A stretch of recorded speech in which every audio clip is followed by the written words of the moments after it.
Welcome back to Quantum Computing Watch, where each month we map and explain top strategic events reshaping the landscape of the industry.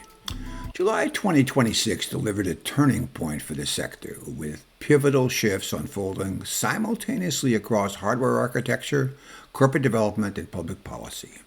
In today's briefing, we address three major themes reshaping the quantum landscape: strategic corporate development, moves that consolidated hardware capabilities; public policy, shifts bridging the gap between government research and commercial demand; technological milestones, landscape benchmarks pushing us beyond theoretical blueprints into verifiable fault-tolerant quantum advantage. From capital flows to computational thresholds, let's dive into what these macro trends mean for the market. I'm George Geis, and this is a Quantum Computing Watch briefing. All right. When we map out the key events for July 2026, what comes back is a complex constellation, but some of the nodes are larger than others, and let's take a look at some of the larger ones. The larger ones mean perhaps more significant events than even the major events. So here is the U.S. government acting as an anchor customer for quantum computing. Let's look at a few more of these. Here is, for example, Skywater. IonQ completing a $1.8 billion acquisition of Skywater technology. Here is IQM transitioning into the public markets via a definitive business combination. You get the idea. These are quite major events. Let's look at one more. Here's PsiQuantum securing a $125 million performance-based agreement under Stage C of DARPA's Quantum Benchmarking Initiative. But however, what we want to do is concentrate on three of the most prominent events centered around three core themes: customer relationships, corporate strategy, and technological breakthroughs. First of all, let's start with customer relationships. And let's take a look at this event, which we mentioned earlier. That is the U.S. government as an anchor customer. On July 7th, 2026, the U.S. government fundamentally altered the quantum technology landscape, pivoting from a research backer to an anchor customer. Following the White House Summit on American Quantum Innovation, a new OMB memorandum drew a line in the sand. By December 31st, 2030, all federal networks and their commercial partners must achieve Post-Quantum Cryptography, PQC, key establishment. For enterprise software and hardware vendors, the mandate is clear: overhaul your cryptographic infrastructure by 2030 or face exclusion from the federal acquisition ecosystem. To de-risk this aggressive deployment of quantum technologies, Washington is injecting unprecedented CHIPS and Science Act capital, as you may know, into domestic foundries. This includes a $375 million R&D award for GlobalFoundries' new quantum unit, alongside a $1 billion investment launching IBM's Andiron facility as the nation's first pure-play 300mm quantum wafer foundry. The commercial quantum era is now funded. For board members and executives, this signals that quantum technology is no longer an R&D experiment. It's now a critical compliance and infrastructure mandate. Early adoption and manufacturing are being heavily subsidized by the federal government, but rigid compliance deadlines will soon force rapid mandatory enterprise action across supply chains. All right, let's move on to the second event we want to talk about. And to do that, I'll scroll down here to this area where we see IBM appearing. And we're going to concentrate, first of all, on this event: IBM acquiring HRL, a strategic and corporate development action. that involves IBM's dual modality.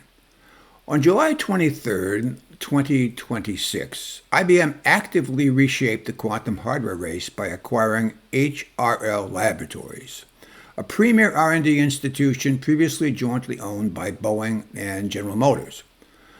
Backing up a broader $10 billion quantum commitment, IBM's CEO Arvind Krishna made a decisive move to expand the company's hardware capabilities. Historically, you see, IBM has relied on bulky superconducting qubits confined to complex ultra-cold dilution refrigerators. But this acquisition annexes HRL's elite silicon spin qubit portfolio.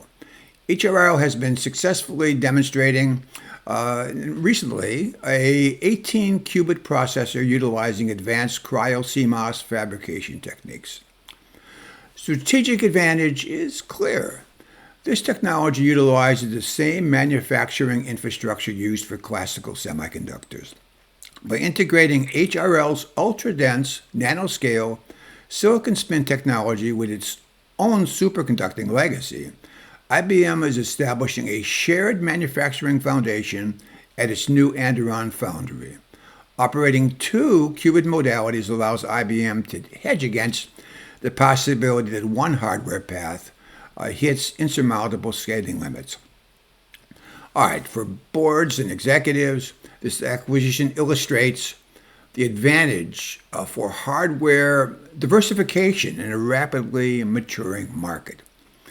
Executives must ensure their hardware roadmaps remain agile, perhaps prioritizing vendors who are hedging their bets rather than remaining locked into a single technology. All right, let's move on to the third category and deal. And it's this one also involving IBM, but also the University of Chicago. So let's focus on this. On July 30th, 2026,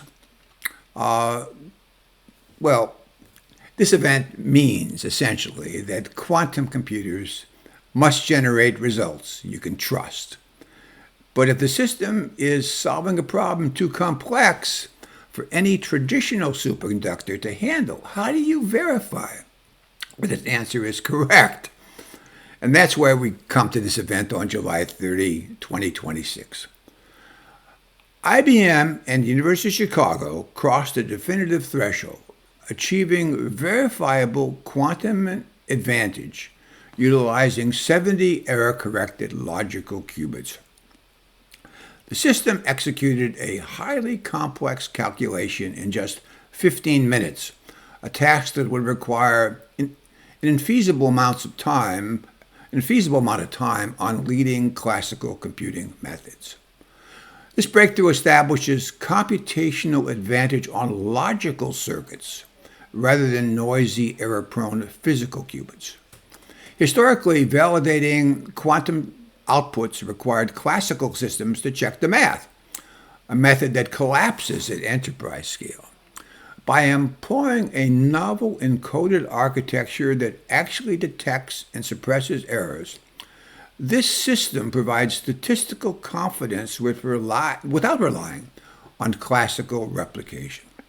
What's the insight for boards and executives? The transition from noisy experimental hardware to trusted, error-corrected systems means the technology has crossed a critical threshold of reliability.